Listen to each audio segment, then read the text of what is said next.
সন্ধে প্রায় হয়ে এলো। ছাদে ইতিউতি ঘোরাফেরা করতে গিয়ে হঠাৎ করেই নতুন কেনা হাতঘড়িটার দিকে চোখ চলে যায় মিশমি ওরফে মীরার। শরীরটা ভালো লাগছে না আজ ওর, তবুও পেটের দায় যে বড় দায়। এখনই ছাদ থেকে এখন নেমে সাজগোজ আরম্ভ না করলে সময় মতো ওখানে পৌঁছানো মুশকিল।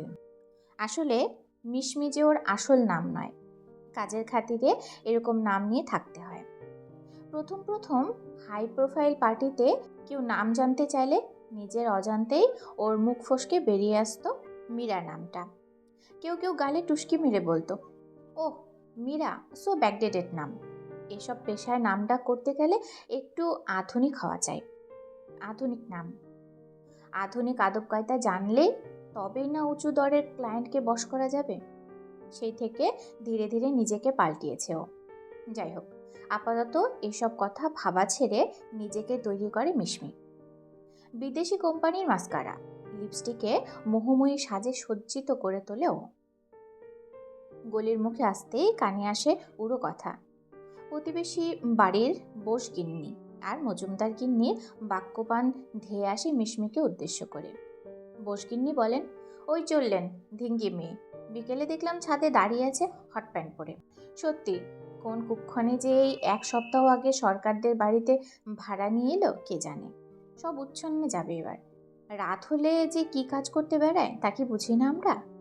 রূপ যৌবন দেখিয়ে পুরুষ মানুষের মাথা খেয়ে টাকা রোজগার করা এদের পেশা। আর বলিহারি যাই, সরকারদের নিজেরা তো দিল্লিতে চলে গেছে আর এখানে বাড়িটা ভাড়া দিয়েছে। তো কাকে ভাড়া দিচ্ছে সেটা তো দেখবে তা না, টাকা পেলেই খালাস। সমস্যা তো আমাদের বাড়িতে বড় বড় ছেলে মেয়ে রয়েছে, ওকে দেখে কি যে শিখবে কে জানে। আসলে বলতে গেলে মিশমি ওরফে মীরা পেশায় একজন কলগার্ল, পেটের দায়ে এই প্রফেশনে এসেছে। এককালে দক্ষিণ 24 পরগনা অখ্যাত গ্রামে থাকতো। ভালোবেসে বিয়ে করেছিল রাজমিস্ত্রি সুজনকে। সুজনের বাড়ি ওদের একই গ্রামে হলেও ও কলকাতা শহরে কাজ করত।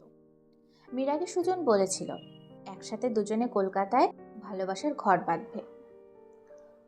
কিন্তু কিছুদিন পর সুজনের মুখ থেকে মুখোশ গলে গেল। শহরে এসে এক দালালের কাছে বিক্রি করে দিল ওকে। সেই থেকে জীবনে বেঁচে থাকার লড়াই শুরু ওর। কিন্তু সমাজ ওদের বাইরের চেহারাটাই দেখে।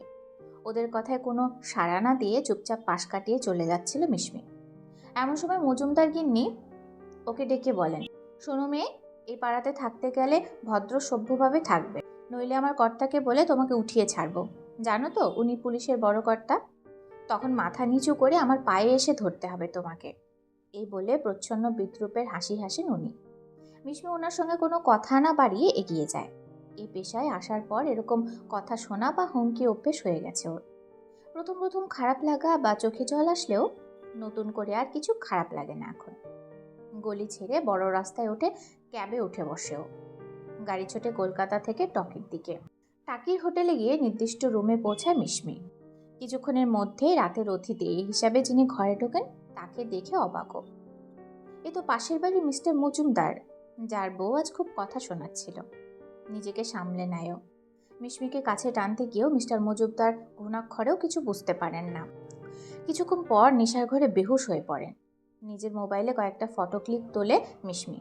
পরদিন বাড়ি ফেরার সময় কুরিয়ার করে মজুমদার বাবুর বাড়ির ঠিকানায়। প্রতিবেশী হওয়ার সুবাদে ঠিকানাটা জানাই ছিল, তাই কোনো অসুবিধা হয়নি ছবিগুলো ঠিকমতো পৌঁছাতে। আর বাকিটা ইতিহাস। কয়েকদিন পর দুপুরে যখন খাওয়া দাওয়ার পর টুকটাক গোছগাছ করছে মিশমি, হঠাৎ কলিং বেলের আওয়াজ। দরজা খুলতেই ও দেখে মজুমদার গিন্নি দাঁড়িয়ে আছেন। ওনার কপালে দুশ্চিন্তার কালো মেঘ। মাথা নিচু করে ঘরের ভেতরে ঢোকেন উনি। তারপর ঝপ করে মিশমির হাত ধরে বলেন, আমি তোমার কাছে ক্ষমা প্রার্থী। তোমার মাথা নিচু করে পাড়া ছাড়া করবো বলেছিলাম ঠিকই, কিন্তু আমি নিজেও বুঝিনি ঘরে স্ত্রী ছেলে মেয়ে থাকা সত্ত্বেও উনি এসব করে বেড়ান বাইরে। মিশমি মৃদু হেসে বলে, কি বলুন তো, দোষ আর কারণ না, দোষেই সমাজের। ঘরে দায়িত্ব কর্তব্য পালন করে কিছু পুরুষরা যান ফুর্তি করতে, নিত্য নতুন অন্য নারী শরীর খুঁজতে, কিন্তু তাদের দোষ না হয়ে দোষ হয় আমাদের মতো সাধারণ মেয়েদের। আমাদের কেউ বোঝে না। নিষিদ্ধ পল্লীর মতো আমাদের প্রেমটাও যে নিষিদ্ধ। আমরা কাউকে ভালোবাসতে পারি না, আমাদের কেউ মানুষ বলে ভাবে না। চিরকাল আমাদের কান্নাটা চাপা পড়েই থাকে। আমি আপনার ঘর ভাঙছি না, নিশ্চিন্তে থাকুন। শুধু সুযোগ পেলাম বলে প্রমাণটা দেখালাম। ধন্যবাদ। ভালো থাকবেন মিসেস মজুমদার। আমার বেরোবার সময় হয়ে এলো, এবার আসুন। মাথা হেড করে বেরিয়ে আসেন মজুমদার গিন্নি। সত্যি হট প্যান্ট পরা ওই মেয়েটা আজ অনেক বড় শিক্ষা দিয়ে গেল ওনাকে। প্যান্ট ছোট হলে কি হবে, মন থেকে ওর বলা কথার মানে যে অনেক বড়।